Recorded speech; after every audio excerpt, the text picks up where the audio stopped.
네, 오늘은 대통령 선거를 하루 앞두고 이 대선과 관련된 소식들을 좀 총망라해서 대선 특집으로 좀 전해드릴까 합니다.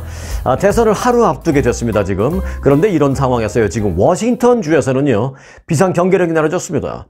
워싱턴 주는 이제 내일 있을 대통령 선거에 따른 여러 가지 폭력 사태, 불법 사태 등등에 대비해서 이 주 방위군에게 비상 대기령을 발령한다라고 밝혔습니다. 제이 인즐리 워싱턴 주지사는 성명을 통해서 대선과 관련된 폭력 및 기타 여러 가지 불법 활동 가능성이 높다. 그리고 정보, 첩보들을 취합해본 결과 결국은 우리가 준비가 되어 있어야 되겠다라는 판단을 내렸다라면서 그래서 워싱턴 주 방위군에게 필요한 병력을 대기 상태로 전환해서 중요한 공공안전 지원을 준비하도록 지시한다라고 밝혔습니다. 이어서 워싱턴주 주 방위군은요, 현지의 그 법 집행기관, 그러니까 뭐 경찰을 말하죠. 경찰 등과 또 워싱턴 주 순찰대 등의 필요한 지원을 우리가 주 방위군 차원에서 하겠다라고 밝혔습니다. 여기에는 자유롭고 공정한 선거 수행과 관련된 필수 인프라를 보호하고 또 이번에 대통령 선거와 관련된 모든 소요 사태에 대응한 여러 가지 그 시나리오가 다 포함되어 있는 그런 대기 발령 사태다. 이렇게 말을 하고 있습니다. 워싱턴주는 민주당 대선 후보 해리스 부통령의 우세가 비교적 좀 뚜렷한 그런 지역입니다. 뭐 캘리포니아까지 뭐 거기는 안 봐도 무조건 민주당 그 정도까지는 아니어도요. 그래도 당연히 거기도 이제 해리스가 승리할 것이다라고 다들 뭐 그렇게 생각하는 비교적 민주당 우세가 좀 뚜렷한 그런 지역입니다.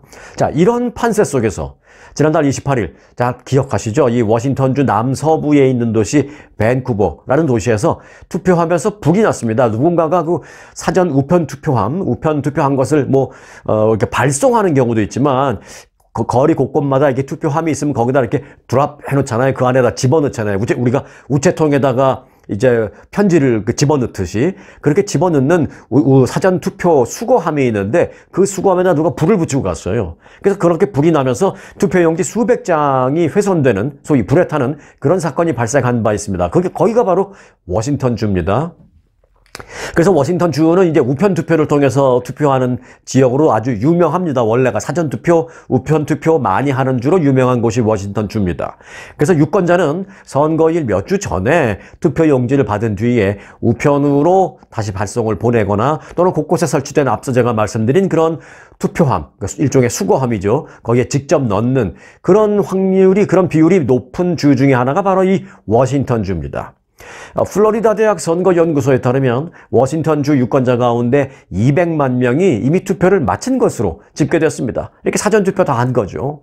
워싱턴주 주지사는 이번 그 주 방위군 대기령은 선거 인프라에 대한 위협과 관련해서 국가안보부가 전국에 내린 경고, 그리고 워싱턴주 남서부에서 발생한 기타 여러 가지 사건들에 대한 예방책 차원의 조치다라고 설명을 했습니다. 어찌됐든 대통령 선거를 앞두고 이게 예를 들어서 한국으로 비교해 보면 참 있을 수 없는 일이잖아요. 한 나라의 국가 최고 지도자를 뽑는 대통령 선거를 앞두고 한 주정부가 비상사태를 미리 경계령을 내려놓는다. 참 어찌 보면 후진성 같은 그런 생각이 들기도 하고요. 한국 같은 나라는 이런 거 없죠. 일종의 축제처럼 그렇게 했으면 좋겠지만 그렇게까지는 아니더라도 이렇게 소요 사태를 걱정해서 특정 지역에 비상 경계령을 발동하고 이런 건 한국은 없는데 미국은 있습니다. 특별히 이게 워싱턴주 민주당이 아무래도 좀 뚜렷한 우세를 보이는 지역이라 여기서 이제 민주당의 해리스 후보가 워싱턴주에서 승리했다라는 이런 발표가 났을 때 과연 공화당 지지자들이 가만히 있을까? 또 들고 일어나서 소요 사태가 발생하지 않을까? 여러 가지를 분석해 본 결과 그럴 가능성이 높다고 보고 워싱턴주 주 방위군이 지금 대기 상태에 놓여져 있는 것입니다. 자, 어느 때보다도 이처럼 극심한 분열 속에 치루어지는 이번 대통령 선거가 별탈 없이 선거가 내일 별탈 없이 끝난다 하더라도요, 그게 끝이 아니라는 것이죠. 안보당국은 그 후에도 한참 동안 이 경계를 늦추기에는 이르다. 즉 다시 말해서 그 후에도 한참 동안 경계를 늦출 수는 없다. 연방 차원에서 이런 얘기가 나오고 있습니다. 대통령 선거 이후와 또 의회의 승인을 거쳐서 최종 최종 승자가 발표되고 또 그리고 이제 최종 승자의 취임식이 있는 이런 과정이 있잖아요. 그래서 이제 그게 결국은 내년 1월 20일 새로운 대통령의 취임식이 있는 날이 1월 20일인데 그렇게 내년 1월 20일 새 대통령이 취임하는 그 순간까지도 벌어질 수 있는 여러 가지 내부적인 혼란, 뭐 이런 것들이 많기 때문에 앞서 말씀드린 그런 워싱턴 주정부 차원에서의 어떤 대비책을 넘어서서 연방정부 차원에서의 대비책도 필요하다는 것입니다. 내부적인 혼란, 또 이런 내부적인 혼란을 북한, 중국, 러시아, 이란 등 소위 미국의 적대국이 좀 파고들 가능성, 이런 건 또 있기 때문에 연방정부 차원의 대비책도 필요하다라는 분석입니다. 워싱턴 포스트는 바이든 행정부가 이 대통령직 인수 그 기간 동안에, 그러니까 이번에 선거가 끝나고 개표가 끝나고 누군가가 최종 승자다라고 발표가 난 그 순간부터 취임식이 있기까지 그 기간 동안에 미국을 불안정하게 하거나 미국에게 위협을 가할 수 있는 그 외국의 여러 가지 시도에 대해서 연방정부 차원에서 경계가 강화되고 있는 상태다. 이렇게 워싱턴 포스트가 보도를 했습니다. 익명을 요청한 한 고위 국방당국자의 말을 빌면 이렇습니다. 국방부는 이미 대통령 선거일인 내일부터 새로운 대통령의 취임일인 내년 1월 20일 그 사이에 벌어질 수 있는 다양한 시나리오를 만들어놔서 그 다양한 시나리오에 대한 대비책을 지금 다 만든 그런 상태다라고 말하고 있습니다. 이 당국자는 누가 이 시기를 이용하려고 할지 생각하고 있고 또 각 지역의 동맹, 또 각 지역의 파트너 등과 여러 가지 신호를 서로 지금 확인하고 있고 그런 상황이다. 그래서 각각 다른 비상사태에 대한 어떤 대응 계획이 있는지도 우리 미국 차원에서는 물론이지만 동맹국들과도 함께 호흡을 맞추고 협력해서 그런 대응책을 마련하고 있다라고 말하고 있습니다. 미국의 안보당국의 우려는 좀 심각합니다. 그리고 이제 정치적인 양극화, 특히 이제 세월이 갈수록 요즘 점점 더 심하잖아요. 지난번에도 그랬습니다만은 이번 대통령 선거에도 그 정치적 양극화 정말 심했죠. 심하죠. 스틸 그 정치적인 양극화와 맞물려서 이런 여러 가지 그 심각한 상황은 증폭되고 있는 것입니다. 정치적인 양극화가 심화될수록 분열이 심하니까 그 분열이 심할수록 여러 가지 예상치 못한 혼란이나 폭력 사태가 발생할 가능성, 그런 걱정, 이게 더 심화되는 것이죠. 자, 초박빙 판세 속에 이 결과에 대한 승복이 이루어지지 않고 또는 투표나 개표 시스템에 대한 문제가 나중에 계속 심하게 제기되고 이러면서 이제 혼란이 빚어질 경우에 혼란도 혼란이지만 미국 그 내부적으로 혼란도 혼란이지만 이게 이제 러시아 등이 그런 적대국이 이런 틈을 파고들어서 예를 들어서 뭐 가짜로 영상을 만들어서 허위 영상을 막 유포해서 혼란을 더 가중시킨다든지 이런 그 각종 전략을 다른 나라에서도 미국의 적대국이 또 그런 것을 구사할 가능성이 크다라는 것입니다. 그래서 미국의 특정 지역에서 혼란이 발생하면 그걸로 끝이 아니라는 것입니다. 미국에 어떤 혼란이 발생하면 그 혼란도 우리가 그 대비책을 세워야 되지만 그 혼란을 파고들어서 이런 적대 국가가 더 극심하게 분열되고 서로를 오해하고 이 가짜 뉴스 같은 것을 막 퍼뜨리겠다는 것이죠. 그러니까 이 작은 혼란이 전국적으로 확산될 그런 우려, 이런 것도 있다라는 것입니다. 그 점을 지금 미국이 걱정하고 있는 것입니다. 자, 대선 전에 있는 마지막 주말이 지났죠. 지난 주말이 바로 대통령 선거를 앞두고 마지막 주말이었는데 그 마지막 주말의 유세 상황 좀 잠시 살펴볼까요? 네, 선거 전 그 마지막 주말이었던 지난 토요일과 일요일 해리스 부통령과 트럼프 전 대통령은 나란히 이 선벨트, 항상 햇빛이 쨍쨍 져서 좀 따뜻하고, 좋게 말하면 따뜻하고 나쁘게 말하면 여름엔 너무 뜨겁고 덥고 막 이런 곳, 그런 선벨트 경합주에서 표심 공략에 집중적으로 나섰습니다. 두 후보는 이번 대통령 선거에서 선거인당 16명씩 배정된 그 남부의 조지아주 그리고 노스캐롤라이나 주 등에서 주말 동안에 아주 격렬한 유세 활동을 했습니다. 그러면서 상대에 대한 네거티브 공세에 날을 아주 세웠습니다. 자, 먼저 이 해리스 부통령은요, 조지아주 최대 도시죠. 이 애틀란타. 한인들도 굉장히 많이 삽니다. 여기 그 애틀란타에서 행한 선거 유세에서 트럼프 전 대통령에 대해서 이렇게 말했습니다. 그는 점점 더 불안정해지고 있다. 그리고 점점 더 복수에 집착하고 있다. 그리고 아주 심하게 불만에 늘 사로잡혀 있다라면서 견제받지 않는 권력을 위해서 나선 그런 사람이다라고 인신공격성 그런 비판을 했습니다.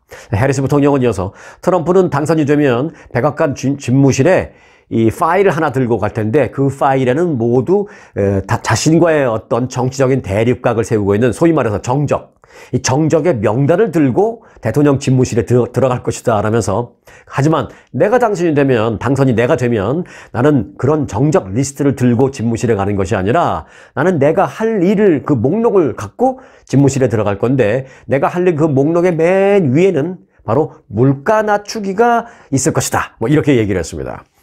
트럼프 전 대통령은 반면에 뭐라고 했느냐, 노스캐롤라이나 주에서 그 선거 유세를 할 때 해리스는 비전도 없고 아이디어도 없고 뭐 어떤 해법도 없다 라면서 그가 하는 얘기를 들어보면 결국은 트럼프 하면서 나에 대한 비판밖에 없다 라면서 꼬집었습니다.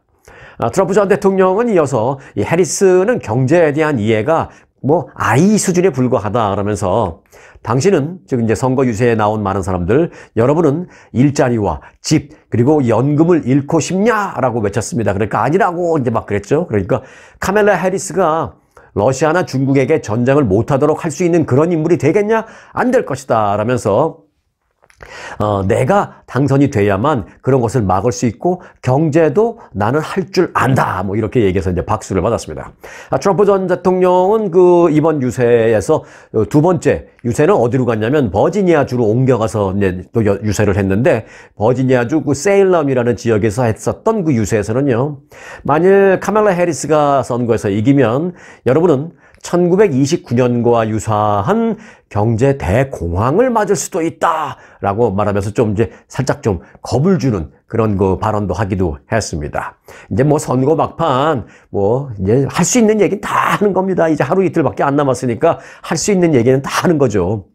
자, 해리스 부통령이 대선 승부를 사실상 결정지을 7개 경합주 가운데서 그러면은 얼마나 이기고 있느냐, 또 트럼프는 얼마나 이기고 있느냐, 이런 조사가 이제 어찌 보면 대선 전에 마지막으로 있었는데, 그 마지막으로 있었던 그 대선 여론조사 결과 발표에 따르면 해리스가 7개 경합주 가운데 4곳에서 아주 근소하게나마 우위다 라는 이제 그런 조사가 결과가 나왔습니다.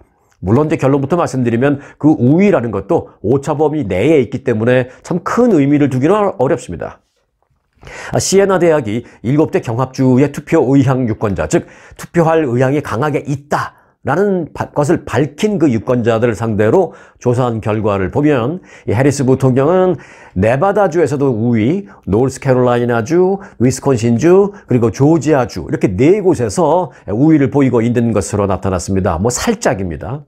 해리스 부통령은 이제 네바다주에서는 49%의 지지율을 받아서 3%포인트 차로 앞섰고요. 네바다주의 트럼프는 46%. 그래서 이제 네바다주는 해리스가 3%포인트 우위, 그리고 이제 그 외에 노스캐롤라이나주와 위스콘신에서는 2%포인트 차로 우위, 그리고 조지아주에서는 뭐 이걸 우위라고 말하기도 어려워요. 1%포인트 차로 각각 트럼프보다는 좀 우위를 보이긴 했습니다.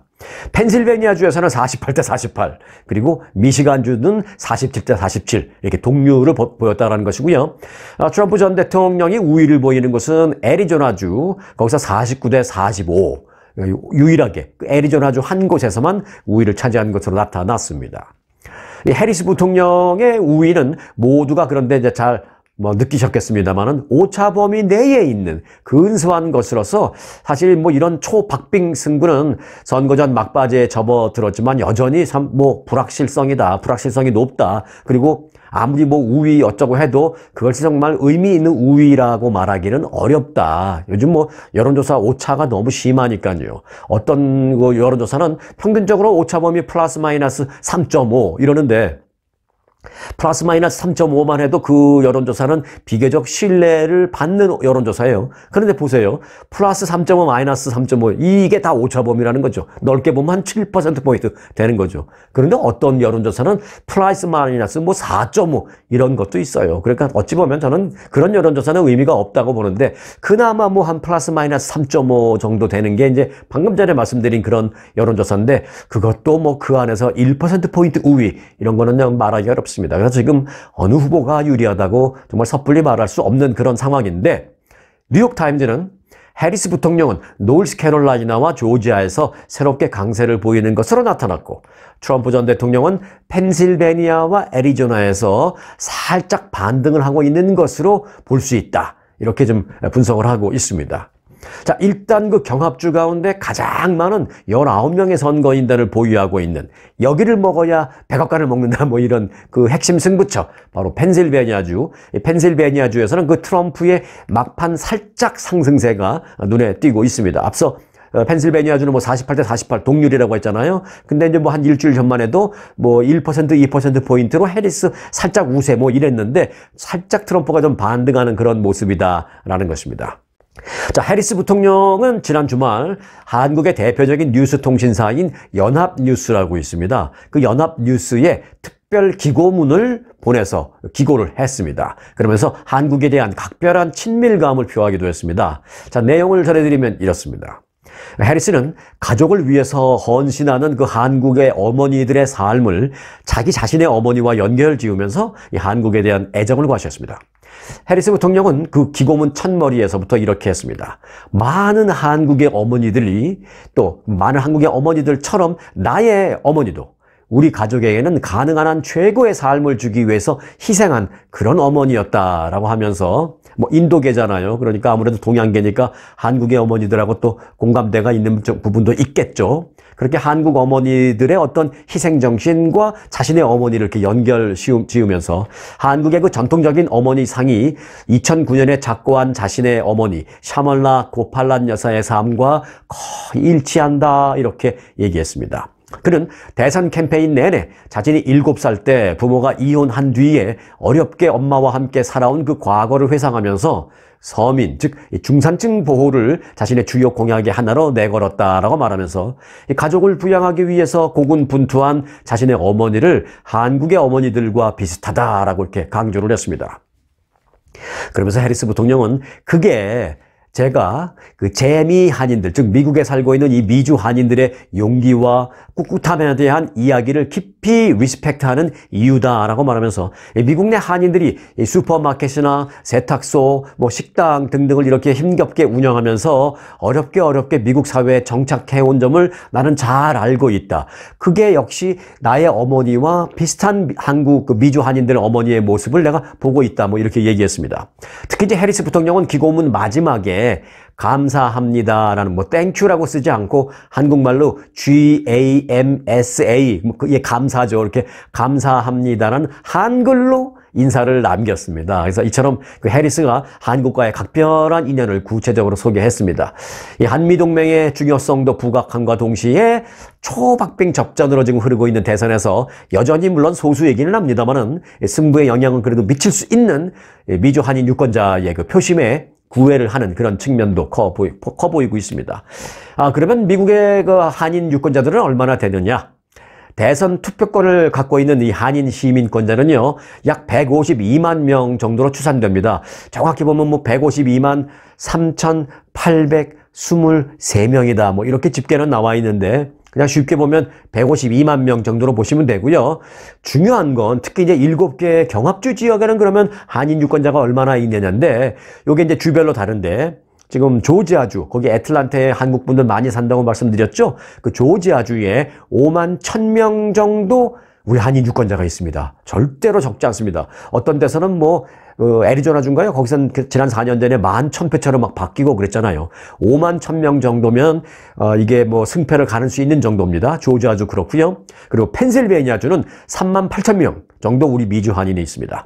미시간주는 3만 1,000명, 애리조나주 17,000명, 네바다주 15,000여 명, 노스캐롤라이나주 11,000여 명, 그리고 위스콘신주에는 10,000여 명 정도의 우리 미주 한인 유권자가 있는 것으로 집계됐습니다. 자, 이 막판 선거 유세를 치열하게 벌이고 있는 두 후보는 그럼 그동안 선거 유세를 다니면서 도대체 뭘 먹고 다닐까? 중간중간 시계 보고 때 되면 식당에 가서 제대로 근사하게 먹고 이렇게 될까? 우리는 가끔 그런 말 하잖아요. 아유, 금강산도 식구경이야. 또는 뭐, 야, 다 먹자고 하는 짓인데 이러면서 이제 먹는데 조금 좀 시간도 좀 투자하고 이러는데 과연 미국의 대통령 선거 두 사람도 그럴까요? 좀 알아보면 이렇습니다. 자, 결전의 날을 눈앞에 둔 두 후보는요, 유세장으로 이동하는 시간을 이용해서 절대로 이제 뭐 식당 이런 데 가서 먹는 그런 게 아닙니다. 요즘은 유세장으로 이동하는 시간을 이용해서 버스나 아니면 자동차나 아니면 비행기 등을 타고 다니는데 그 안에서 이동 중에 과자나 패스트푸드로 간단하게 끼니를 때우면서 좀 계속 다니고 있는 것으로 알려졌습니다. 해리스 부통령의 경우에는요, 미국의 유명 스낵, 이제 과자죠. 도리토스 칩. 뭐 우리 한인들도 많이 먹죠. 저도 전에는 좀 많이 먹었는데 뭐 우리 어린 아이들도 많이 좋아하잖아요. 도리토스 칩을 가장 좋아한다고 여러 차례 밝힌 바 있는데 요즘 그걸 많이 먹어요. 최근 그런 그 유세장으로 향하는 그 비행기 안에서 나초 치즈 맛의 도리토스를 급하게 먹으면서 이 캠프 직원들과 대화를 나누는 그런 장면도 사진에 찍혀서 공개되기도 했습니다. 해리스 부통령의 그 러닝메이트인 팀 월드 미네소타 주지사가 사용하는 그 비행기에서는 캠프 측이 뭐 프리첼 맛과 또는 육포 맛, 비프 저키 맛 그런 도리토스를 또 직원들에게 배급하고 있습니다. 민주당은 이제 그러고 보니까 도리토스를 많이 먹나 봐요. 뭐 해리스냐 팀 월즈에 따라서 이제 그 맛은 좀 플레이버는 좀 다르지만 도리토스를 많이 먹는다라는 것을 알 수가 있네요. 트럼프 전 대통령은 그러면 어떨까? 트럼프 전 대통령은 재임 때부터 이 콜라를 좋아합니다. 요즘은 이제 연세가 있으시니까 레귤러 콜라보다는 이제 다이어트 콕을 좋아하는데 트럼프 전 대통령이 대통령 재임할 때 그 대통령 집무실 책상에 버튼이 하나 있었어요. 빨간색 버튼이 있었어요. 이 버튼이 뭐냐? 핵 버튼 아니고요. 이게 뭐냐면 딱 그 버튼을 누르면 저 바깥에서 알아서 콜라를 갖고 옵니다. 이게 콜라 버튼이에요. 대통령 집무실 안에 딱 버튼이 있어요. 콜라 버튼입니다. 탁 누르면 콜라 갖고 옵니다. 그래서 이제 바이든 대통령이 1월 20일 취임한 후에 대통령 집무실에 가서 제일 먼저 없애버린 게 그 콜라 버튼 치워버렸어요. 왜? 바이든 대통령 콜라 안 먹기 때문에. 자, 여하튼 트럼프 캠프에서는 이 다이어트 콜라 그리고 햄버거를 좋아하는 것으로 유명합니다. 이번 선거운동 기간에도요, 트럼프 캠프의 직원들은 유세가 진행되는 지역에서 다이어트 콜라와 패스트푸드를 구입하는 것도 하나의 중요한 임무 중에 하나로 간주하고 있는 것으로 알려졌습니다. 트럼프 전 대통령이 유세하는 동안에 그 직원들이 미국의 패스트푸드 브랜드, 뭐 칙필에이나 또는 뭐 맥도날드의 음식을 구해놓고 미리 구해놓고 그 이동하는 비행기 안에서 그걸 식사를 할 수 있도록 준비를 해놓는 것이 큰 일 중에 하나라는 것입니다. 뭐 프렌치 프라이스 같은 건 뭐 미리 갖다 놓으면 바로바로 식죠. 그러니까 뭐 차갑게 식어 있는 걸 먹는 경우가 허다하다라고 말하고 있습니다만은 이 살인적인 일정 때문에 그 에너지가 쉽게 소모되는데 그렇게 에너지가 소모되는 그 캠프 직원들에게는 식사하는 것 자체, 식사할 수 있는 것 자체가 감사한 일이다. 뭐 이런 얘기도 많이 나오고 있습니다. 그만큼 이제 살인적인 일정으로 계속 다니고 있는 거예요. 밥 먹을 시간, 이동 중에 먹는다는 거죠. 이동 중에 햄버거 먹을 때도 사실 이게 뭐 트럼프든 해리스든 햄버거 먹을 때 그냥 이것만 먹진 않습니다. 먹으면서 계속 보고받고 또 먹으면서 다음 이동 간 그 선거장에서 유세장에서는 무슨 얘기를 포인트로 해야 할지 먹으면서 그거 계속 들여다보고 연습하고 외우고 계속 그러고 다닙니다. 잠자는 시간까지 쪼개야죠. 이제 뭐 하루밖에 남지 않았으니까 더더욱이 그래야죠. 자, 아이오와 주로 한번 가볼 텐데요. 결론부터 말씀드리면 아이오와 주가 지금 이상합니다. 아이오와가 이상해. 가 제 주제입니다.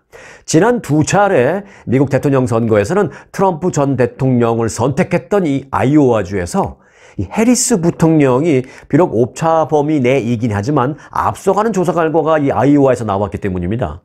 현지 매체인 디모인 레지스터 등이 지난달 31일 투표 의향이 있다라고 밝힌 유권자들을 상대로 조사한 결과 해리스를 지지한 응답자는 47%, 트럼프를 지지한 응답자는 44%였습니다. 해리스 후보가 3%포인트 앞선 것으로 나타났죠. 물론 뭐 오차 범위가 플러스 마이너스 3.5니까 그 안에 들어있긴 합니다만은. 자, 지난 9월 조사에서는 트럼프 후보가 해리스 후보보다 4%포인트 우세였거든요. 그런데 한 두 달도 아니죠. 한 달 만에, 뭐 한 달 남짓된 그 기간 동안에 도대체 무슨 일이 있었는지 아이오와주에서는 지금 해리스가 역전된 그런 뒤바뀐 여론조사 결과가 나온 것입니다. 이번 조사 결과가 눈에 띄는 이유는요, 또 아이오와가 지난 두 차례 대통령 선거에서 모두 트럼프 후보의 손을 들어줬던 그런 주였다라는 점 때문입니다. 2016년 대선에서는 9%포인트로 트럼프가 이겼었고요. 2020년 대선에서는 8%포인트 차이로 트럼프 후보가 민주당 후보를 꺾은 그런 주입니다. 뭐 대선 전체적으로 누가 이겨 그걸 떠나서 아이오와 주만 보면 그렇다라는 것입니다. 그런데 시간을 더 뒤로 돌리면 1988년부터 보면 1988년부터 2012년까지 또 7차례의 대선에서는 한 번을 빼고는 전부 또 이 모두 민주당 후보의 손을 들어준 그 아이오와 주였습니다. 그런데 2012년까지는 그랬고 이제 2016년 또 2020년 이때는 또 갑자기 공화당 후보 트럼프의 손을 다 들어준, 물론 이제 경합주 스윙 스테이트가 원래 뭐 그런 거지만 그렇게 민주당을 오랫동안 지지했다가 지난 두 번에는 또 공화당을 지지했다가 그랬는데 이번에 조사를 해보니까 역시 트럼프가 우세로 나왔다가 바로 지난 한 달 사이에 해리스 우세로 역전이 돼버렸다는 것입니다. 그래서 아이오와가 이상하다라는 말이 지금 많이 나오고 있습니다. 대선 풍향계로 불리우고 있는 아이오와 주의 이 같은 역전된 해리스의 우세로 나온 여론조사 결과 과연 그렇다면 이번 대통령 선거도 대선 풍향계로 불리우는 아이오와 주 결과처럼 그럼 해리스가 이기는 것으로 나올까? 요것도 우리가 한번 끝까지 지켜볼 관전 포인트가 되겠습니다. 자, 대통령 선거에서 트럼프 전 대통령의 당선 가능성이 한동안 상승했잖아요. 지난 한 1, 2주 전쯤에는. 그러다가 이제 지난 주말 전후로 해서 트럼프의 그 어떤 승리 가능성이 좀 주춤했습니다. 그러면서 무슨 일이 벌어졌느냐? 가상화폐의 대장주 비트코인이 쫙 오르다가 주춤하면서 바로 떨어졌습니다. 어제 그 비트코인 가격은 한 개당 가격이 그보다 24시간 전에 비해서 2%가 하락한 68,147달러 안팎에서 거래됐습니다. 지난달 29일 73,000달러 선을 돌파하면서 사상 최고 가격의 경신을 눈앞에 뒀던 것과는 비교하면 4일 만에 약 5,000달러 가격이 비트코인 가격이 하락한 겁니다. 비트코인의 약세 흐름은요, 이 베팅 사이트에서 트럼프 전 대통령의 당선 확률이 좀 낮아진 데에 따른 것으로 풀이되고 있습니다. 베팅 사이트 폴리마켓에 따르면 비트코인이 73,000달러 선을 넘어섰던 지난달 29일 트럼프 전 대통령의 당선 확률은 67%였습니다. 그러나 그 이후 주말이 되면서 당선 확률이 좀 주춤하고 내려가면서 지금 당선 확률은 지금은 어떠냐? 지금은 53%까지 떨어졌습니다. 그러면서 비트코인 가격이 같이 떨어졌습니다. 반면에 해리스 부통령의 당선 확률은 지난주 한 일주일 전에는 한 33%로 처절하게 낮았는데 지난 주말 되면서 47%로 많이 올라갔습니다. 자, 가상화폐 시장은 두 후보 중에 누가 당선되더라도 처벌 위주의 현 정부보다는 아무래도 좀 더 호의적인 그런 시장 여건이 조성될 것으로 예상은 하지만 그래도 이 트럼프 전 대통령의 당선에 조금 더 호의적인 그런 모습을, 그런 기대를 거는 듯한 그런 상황입니다. 그래서 트럼프의 당선 확률이 올라갔다 내려갔다 할 때마다 비트코인의 가격이 올라갔다 내려갔다 같이 그러고 있는 겁니다. 트럼프 전 대통령은 스스로를 가상화폐 대통령, 크립토 프레지던트가 될 것이다 라고 말하면서 가상화폐 업계에 대한 어떤 적극적인 지원을 약속해오고 있는 그런 상황입니다. 자, 북한군의 러시아 파병 문제도 대통령 선거와 연관지어서 좀 들여다볼 필요가 있는데요. 이 문제는 대선의 변수가 되기보다는요, 대선 이후 그 당선자의 큰 숙제가 될 전망이라서 좀 주목됩니다. 러시아에 파병된 북한군 가운데 7천여 명이 지난달 말 우크라이나 국경에 배치됐고요. 자, 배치된 것까지는 알죠. 그리고 이제 일종의 소규모 전투도 있었다 뭐 이런 얘기도 했어요. 그리고 40명 북한 부대원 중에 한 명 빼고 전몰당했다 뭐 이런 얘기도 주말 전에 나왔었죠. 그런데 그중에 살아남은 한 명이 뭐라 그랬어요. 우리는 무기도 없이 들어가서 완전히 당했다 뭐 이런 얘기 많이 했잖아요. 러시아군이 우리한테 무기도 안 줬다 뭐 이런 얘기. 자, 그런데 새로 나온 얘기를 따르니까 이제 드디어 무기를 주기 시작했습니다. 북한군에게 60mm 박격포와 피닉스 대전차 유도 미사일 그리고 야간 투시경 등등 무기가 전달되기 시작했고 북한군은 드디어 무장하기 시작했다라고 우크라이나 군이 주장했습니다. 우크라이나 국방정보국은 10월 마지막 주 현재, 그러니까 지난 주말 얘기예요. 그때 기준으로 봤을 때 침략국인 러시아가 북한 육군 병사 7,000명 이상을 러시아 해안 지역에서 우크라이나 인근 지역으로 배치했다라면서 그들에게 러시아군은 드디어 무장을 시키기 시작했다라고 말했습니다. 우크라이나는 북한군이 최소 28대의 러시아 항공우주군 소속 군용 수송기로 전선으로 배치가 됐다라고 전했습니다. 그러니까 러시아 군용기 28대를 이용해서 북한군을 이쪽에다 갖다 놨다라는 것이죠. 북한군에게는 또 야간 투시경, 열화상 카메라, 분광 조준기, 망원경 등등의 장비도 지급됐다라면서 무기뿐만이 아니라 여러 가지 장비도 지급됐다라면서 북한군은 그 러시아 극동의 훈련소 5곳에서 지금 마지막 최종적인 적응 훈련을 받고 있다라고 우크라이나 군이 전했습니다. 러시아의 우크라이나 침공을 지원하기 위한 북한의 최근 파병이 최악의 경우에 유럽의 전쟁을, 그러니까 지금 러시아, 우크라이나 다 유럽으로 칠 수 있잖아요. 그 유럽의 전쟁을 글로벌 분쟁으로 키울 위험성도 높고, 또 더더욱이 문제되는 것은 한반도 긴장 고조, 한반도 분쟁으로 키울 위협이 높기 때문에 아주 중요한 문제입니다. 최악의 경우에 러시아 우크라이나 전쟁이 한반도의 분쟁이나 또는 국지적인 어떤 그 무력 분쟁으로 이어지는 그런 한반도 최악의 위험 상황이 될 가능성도 있기 때문에 우리가 절대 간과할 수 없습니다. 물가 문제, 세금 문제, 낙태권 문제, 외교 문제 등등등에 이어서 비트코인 정책 등등까지 이 차기 대통령은 정말 할 일이 많이 있습니다. 이렇게 중요한 미국의 대통령 선거가 이제 바로 내일 있습니다. 자, 오늘은요, 그래서 대선 특집으로 관전 포인트가 될 만한 부분을 좀 총정리해서 전해드렸습니다. 미국의 운명이 달린 대선을 기대 반, 우려 반으로 기다려 보겠습니다. 내일 뵙겠습니다. 오늘 영상 마칩니다. 대통령상 수상에 빛나는 초특급 아주 투어 모국 관광. 아주 모국 관광의 인기 비결은 전 일정 5성급 호텔의 럭셔리 숙박. 아주만의 27인승 VVIP 버스. 엄선된 맛집들이 선사하는 최고의 식사. 고객들의 표정이 증명하는 아주 단독 모국 관광은 그 누구도 따라할 수 없는 최고 인기 관광입니다. 건강검진도 모국 관광과 함께 하시면 훨씬 더 편리합니다.